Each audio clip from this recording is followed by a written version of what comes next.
one of the goodnesses of God to me, I think, is ito palang inassign nila pastor when they spoke to me about this. Hindi ako actually nag-hesitate because I knew I have something to say, not because of me, but because of the goodness of God. Para sa akin, Lord, sana maramdaman nila kung paano ka naging mabuting Diyos sa maraming tao through me and through my family.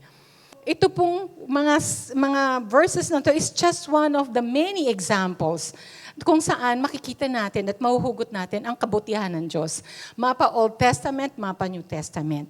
So I just like to, again, explicitly, kung theoretically, masasabi natin, talaga bang sinabi yung goodness, yung love, yung mercy ni God sa Bible?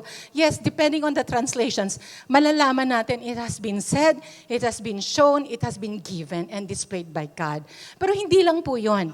We also can say that is implicitly indicated or mentioned in the Bible. If you look at the parables and the stories demonstrating God's mercy, di ba lahat yun, it boils down sa mabuting Diyos na meron tayo? And yung mga narratives, makita natin mula sa creation until sa Revelation, makikita natin yung himay-himayin po natin, ang kabutihan ng Diyos ay laging nandoon.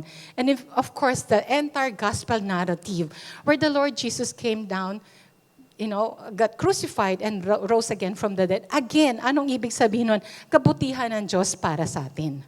Okay. So why is it, bakit kailangan kong i-remind sa inyo? Why do we have to talk about God's goodness? Bakit kita ko naman yan eh? Alam ko naman yan, Sister Marlene. The reason being po kasi is, ngayong, since that time siguro 10 years ago, we have been seeing a lot of bad news. Mapa calamities, mapa wars, mapa typhoon. Sa isang lugar, merong kang makikitang drought. And yet in the same place, makikita mo yung flood. So iba na talaga. It's really happening. Iba na yung nangyayari sa mundo natin. And wars, diba? Pati yung financial crisis. Every 10 years before now, 1998, 2008, nagkakaroon po tayo ng financial crisis. And of course, the recent global problems and challenges na face ng tao, which is the pandemic. I'm sure lahat tayo makaka-relate. And ako yung super relate dito kasi may story ako behind this. And yet, all through those, makikita pa rin natin yung goodness ng God. Kaya nga yung kinanta nila ni Shell and the team, it really resonates so loud to me that God, mula noon hanggang ngayon, wala kang katapusang, kabutihan may walang katapusan. And of course, wag nga tayong lumayo. Sa inyong pamilya, maybe you have lost a loved one, maaring nawalan ka ng trabaho, perhaps you are sick, nagkaroon ka ng kasakitan. And of course, ang gusto ko pang i-highlight natin is the mental issues and the mental problem. Never has been in the history of at least the world, as far as I know, wherein mental illness, anxieties, depression have taken the center stage. Hindi lang po sa isang lugar, hindi lang po sa isang klase ng tao, pero sa buong mundo. And it is very real, even among Christians. Hindi po natin mapagkakaila na lahat tayo, we are susceptible to this. So ang gusto ko pong i-highlight sa atin, this was actually a study conducted in Feb of 2025. Fresh na fresh pa po siya. And you can see it is a cross-sectional epidemiological study of the populations of youth in Singapore. Anong gusto ko pong i-highlight sa inyo?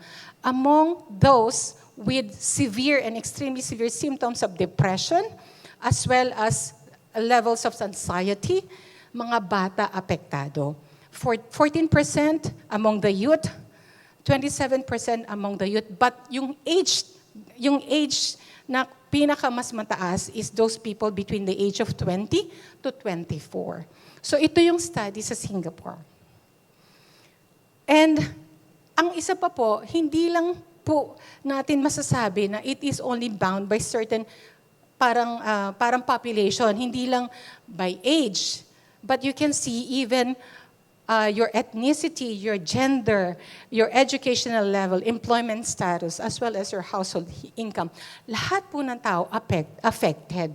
So ang gusto ko po itong i-highlight din, even those people in primary and below level of education, they are also experiencing some form of anxiety and depression. So tingnan po natin ang ating mga kabataan, tingnan po natin mga kaibigan. So let's just look at them in Singapore kasi ito'y data. So this was another parang tinitingnan nila after the pandemic, meron pa ba talagang mental issues? Meron pa po. November 24, it was mentioned here. In the Philippines, it actually went down. Dati ng 78%, naging 68%, 10% down in terms of mental health quotient. These are the things that actually face our youth. These are the things that we face every day. Hindi man tayo yung kabataan, tayo'y kasama ng mga kabataan. Ang tanong, sa lahat ng nakikita natin with all this information, negative news, calamities, challenges, conflicts, wars, saan natin, how do you then find peace and calm when everything seems to be chaotic and uncertain? Saan? Paano? And where can we get that? Saan tayo pupunta? Kanino tayo tutungo? Saan tayo pupunta? Pupunta ba tayo sa kapatid nyo? Pupunta ba tayo sa asawa natin? So yung ating conversation po will be titled, Security in the Midst of Adversity. Security kasi magdodraw po tayo ng experience, magdodraw po tayo ng insight kung sino talaga yung nagbibigay ng solid security sa buhay ng tao. And that is of course the one and only our Heavenly Father. And this will be a conversation in Psalm 23. So, if there is one thing that we have to, gusto kong iwanan po sa inyo is that when all else wanes, God's goodness remains. When all hope declines, when all goodness declines, kasi nakikita natin yung social media, cancel culture, advent of gadget, parang overload. Lahat to can actually play a role kung saan iisipin natin, parang lahat na lang papunta kung saan.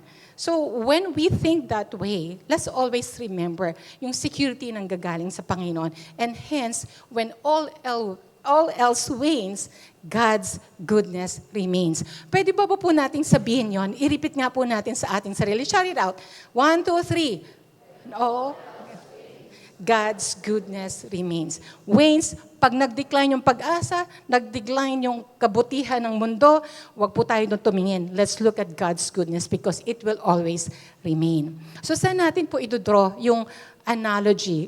Totoo ba yan na talagang God's goodness will always remain? So it will actually be a conversation on Psalm 23, which is one of the most beloved passages in the Word of the Lord. So a little bit of background. It is again written by King David. It provides a comforting imagery of God as a shepherd, a provider, and a protector. And again, nung sinulat to ni King David, he's not just stating it kasi narinig niya. This is actually his experience. His experience from the time that he was himself a shepherd to the time naging hero siya nung kinalaban niya at nampatay niya si Goliath to the point na naging king na siya. So he's actually stating that this is how the Lord has been good to me since I was young until I was a king.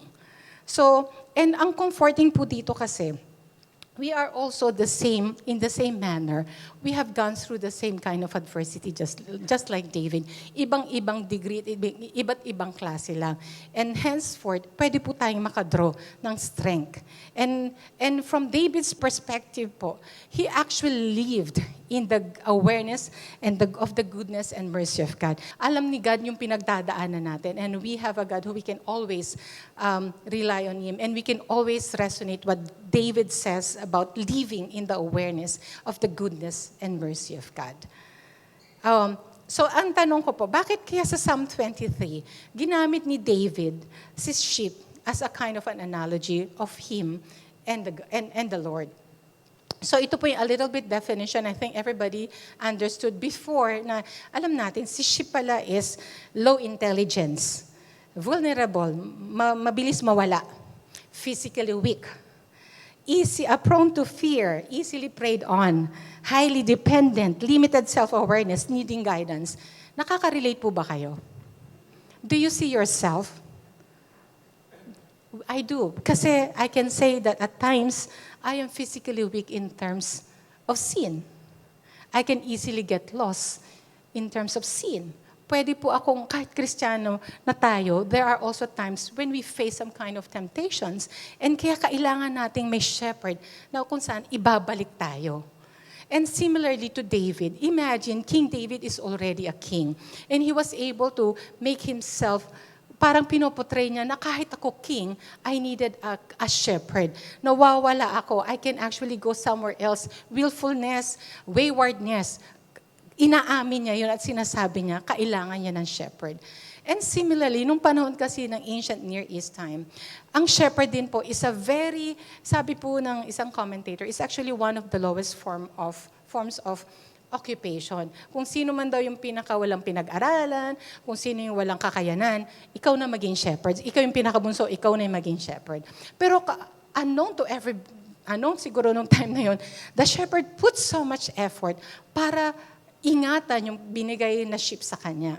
And similarly, pinotray si God as that. And imagine, God has to come into that kind of imagery kung saan pinakamababang parang occupation, and yet He is the shepherd.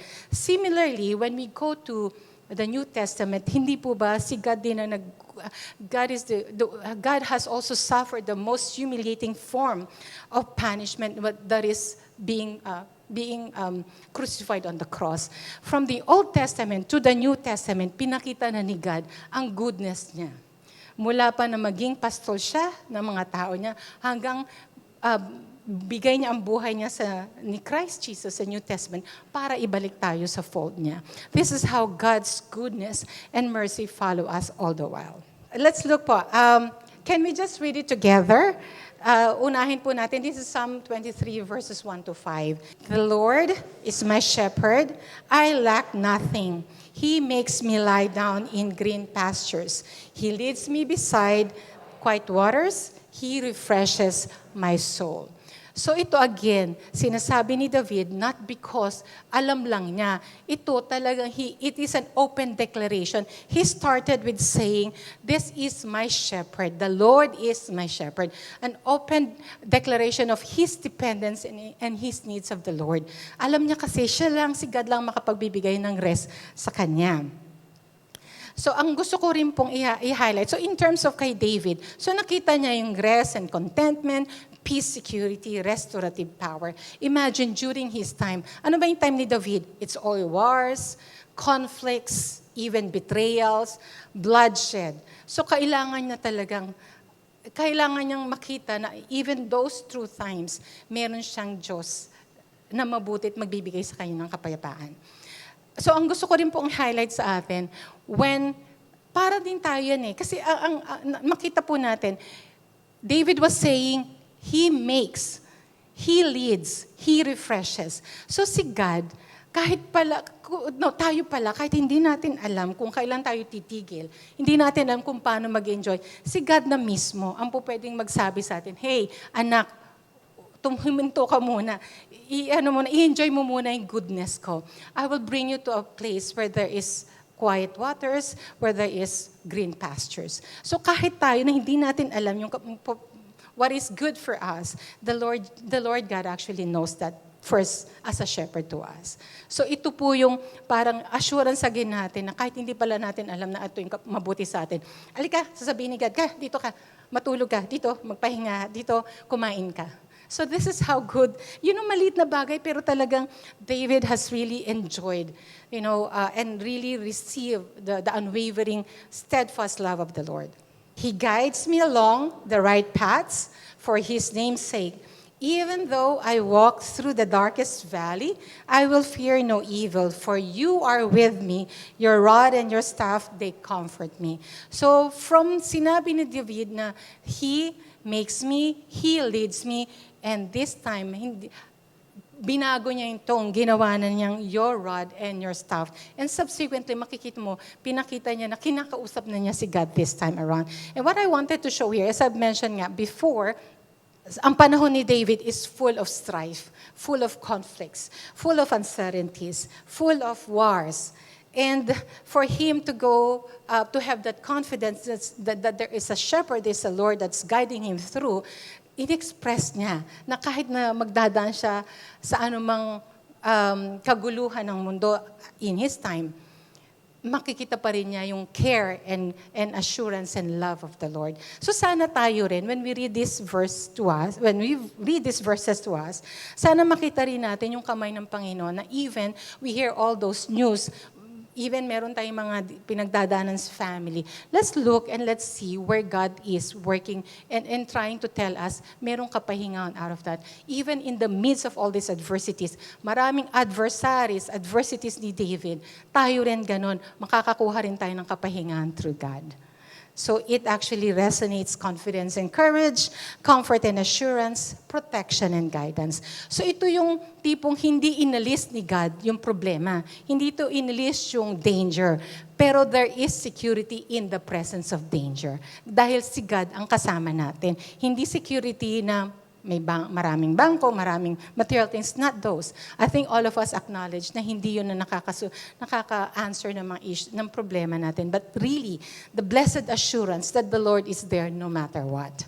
And ito na nga po yung sinabi ko kanina, that you prepare a table before me in the presence of my enemies. You anoint my head with oil, my cup overflows.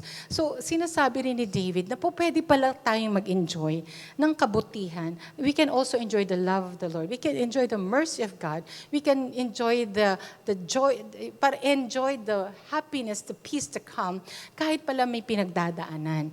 So, sana po, it will be a reminder for us na, again, if we are going through anything, let's just always look back to how the characters in the Bible, and especially David, the man who is after God's own heart, actually said na kahit nagdadaan siya sa ganito, pwede pala akong mag-enjoy ng kabutihan ni God. So it doesn't stop the goodness of the Lord. Kasi yung goodness ni God is His attribute. It doesn't depend kung sino tayo, kung saan tayo. It's still the Lord. So there's provisions and abundance, honor and favor.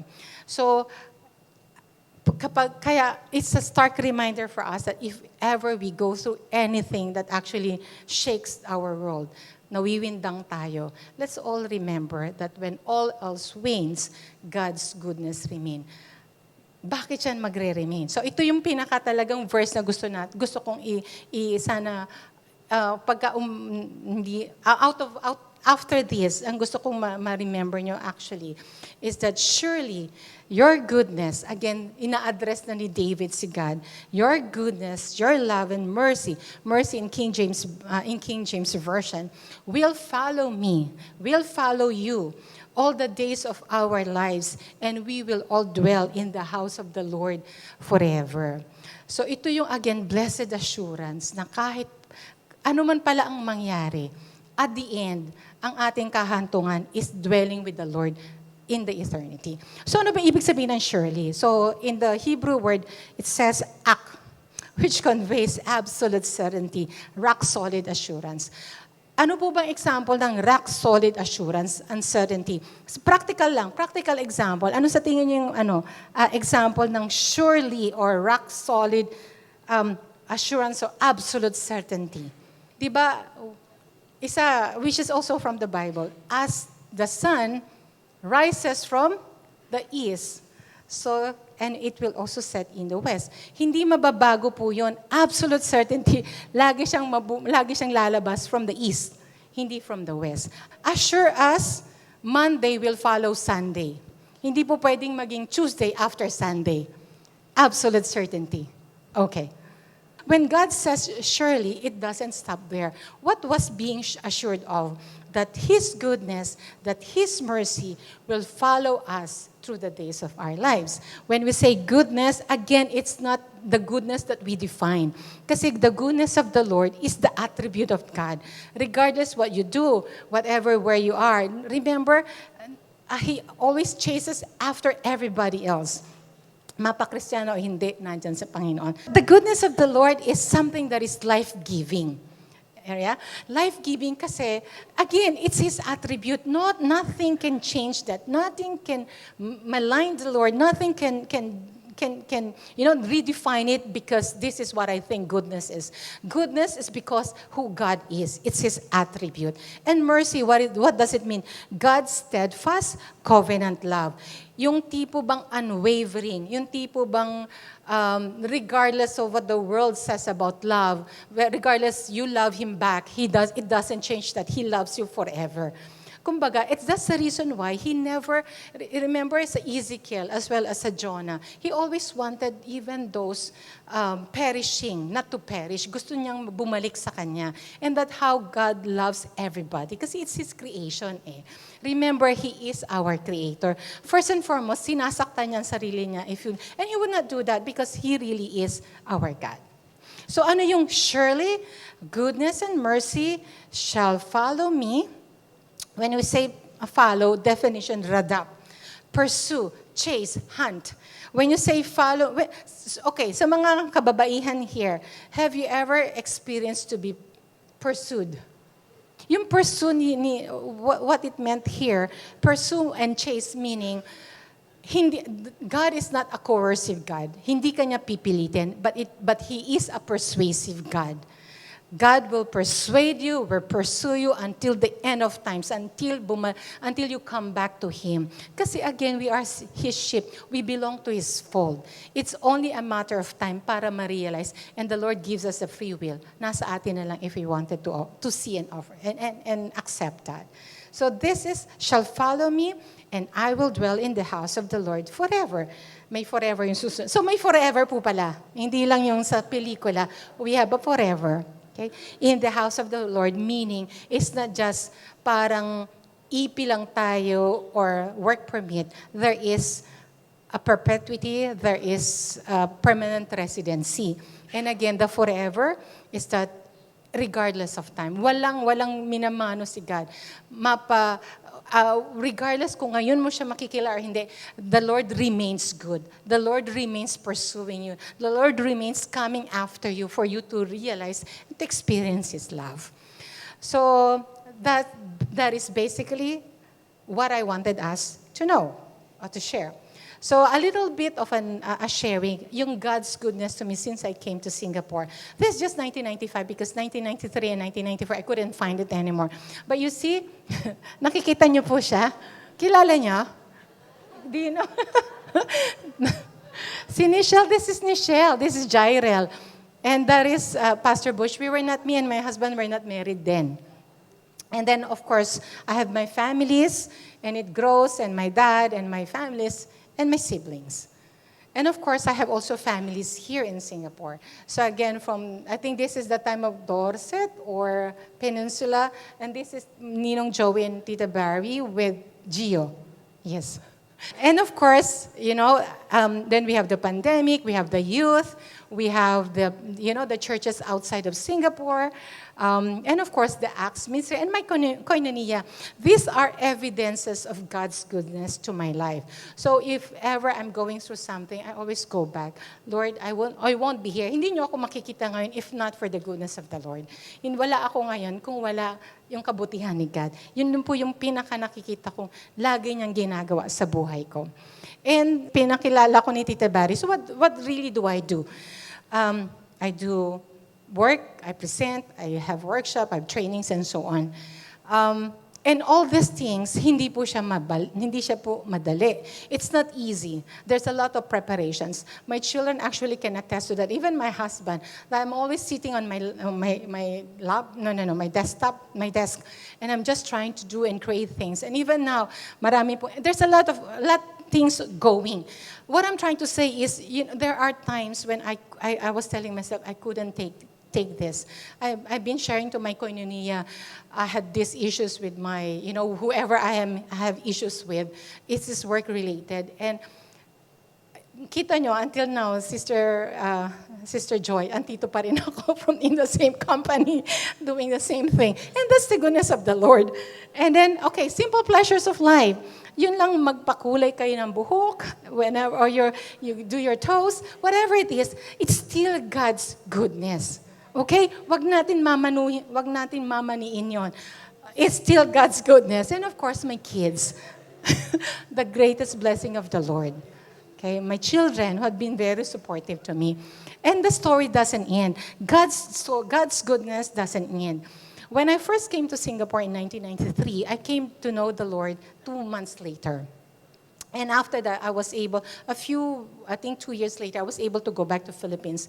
And I shared and shared and shared and shared.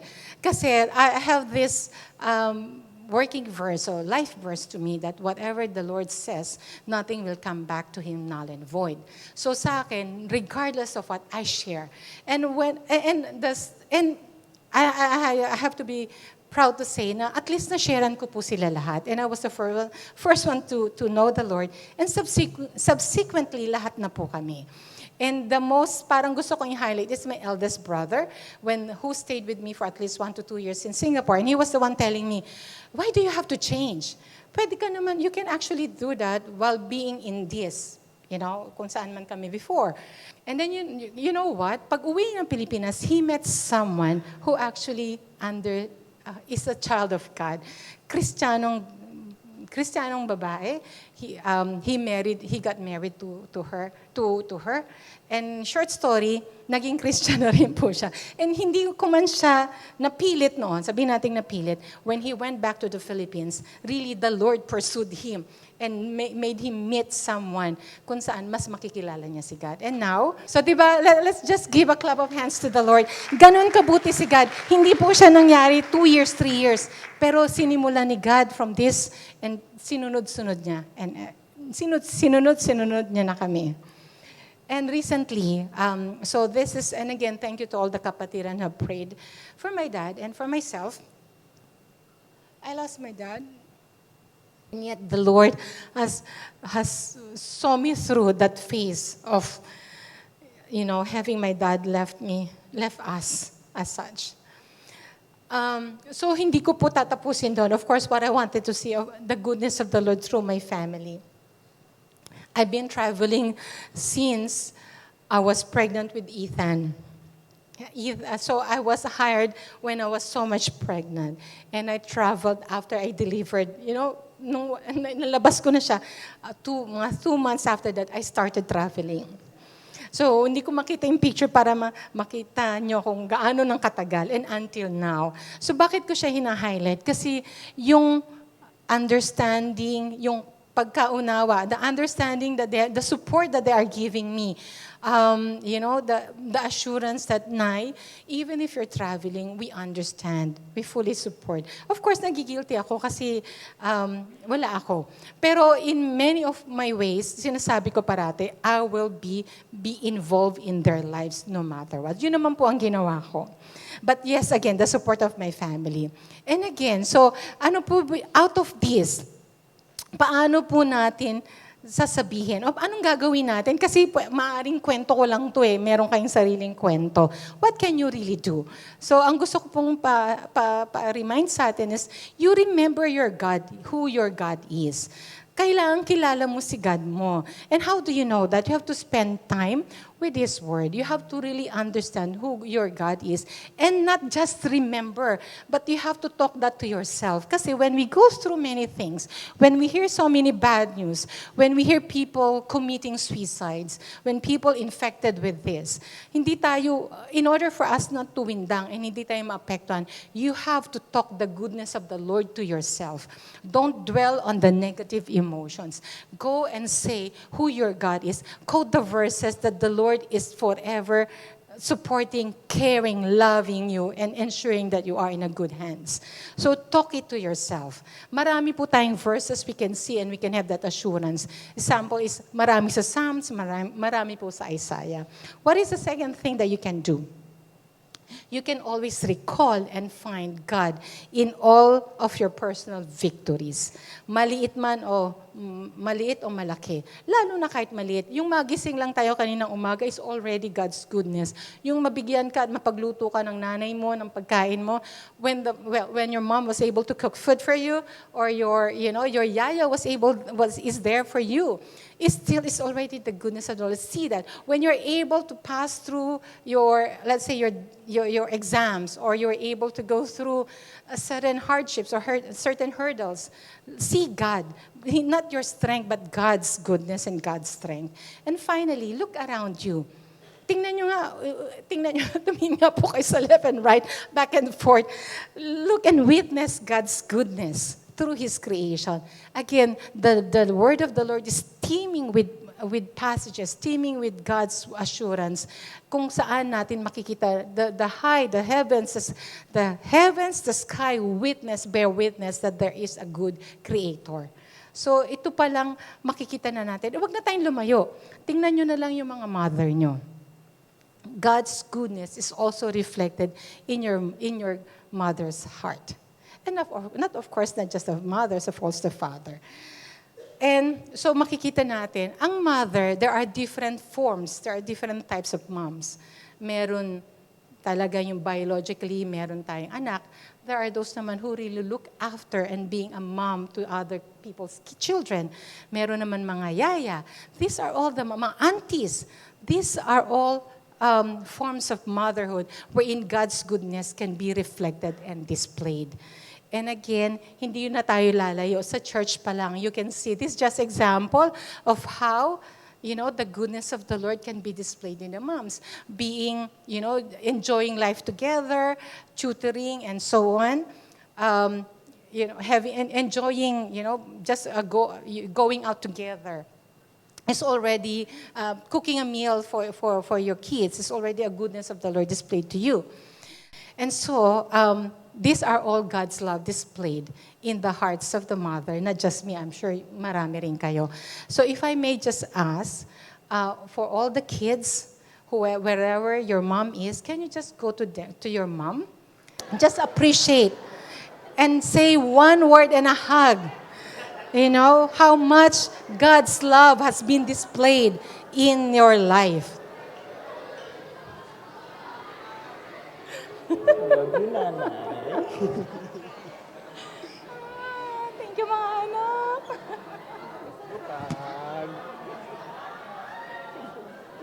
So, di ba, moms, it's so nice for us to know that the love of the Lord can be displayed through us. And di ba, mga anak, it's actually very heartwarming to know na you have God's love through your mom. Di ba? Be assured that the Lord, God's love follows you throughout the days of your life, from the time nasa womb ka ni mother until sa katapusan. And again, when everybody and everything is telling you differently, let's all remember, when all else wanes, God's goodness remains.